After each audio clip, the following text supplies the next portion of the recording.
Yeah, I just wanted to, we're talking about the uh, being able to, if someone has a good shift and they get another one, or if they block a shot and whatever else have you. And I think just touching on that accountability piece, I think that's huge because I know um, coaching with in the minor league team here in Stockton in the last couple of years is that like the players know, and when someone's being held accountable for whether it's a lack of a back check or not getting out of the shot lane, right? Guys getting kind of pretending like they're in the lane, and then but they're not, they're outside of it. And I think that was one of the lessons I learned as a young coach, is that and I can't remember, one of my coaches that said it, is that the real conversation starts when you leave the room. And it might have been said on this call.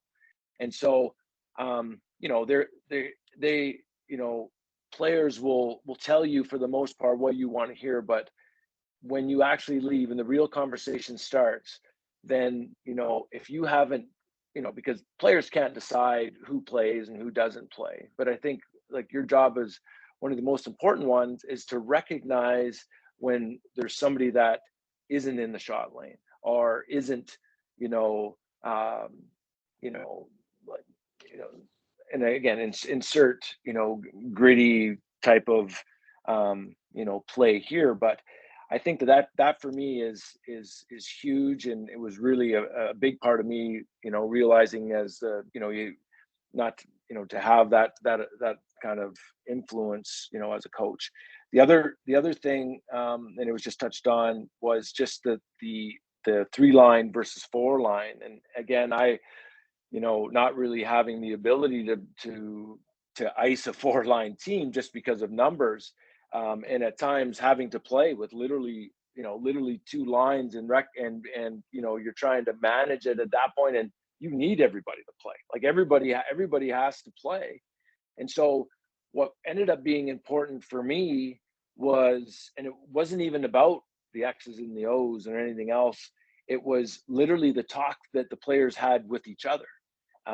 And that ended up really being a primary focus during the year, is that and again, you can hear previous coaches in the messaging that they had to their players, and we got to get it out, or that puck has to go in deep, or pass the puck, or whatever else have you. So that was interesting to me, because realistically, like I couldn't sit somebody, because literally it was impossible on 2 lines. So it ended up being management on that side. On the flip side, we would have some games where we had 4 lines because we were double rostering players, and it was a near impossibility to try to get everybody involved and keep everybody quasi happy. So from my perspective, 3 lines, at least at my level now, it's not 20-minute games. They're 17-minute periods. The periods are shorter and whatever else have you. But 3 lines and 6D seem to be the way to go about it now. If it's the program's a little bit different, obviously there's 20 minutes, but even there, we had a lot of success with 11 and 7.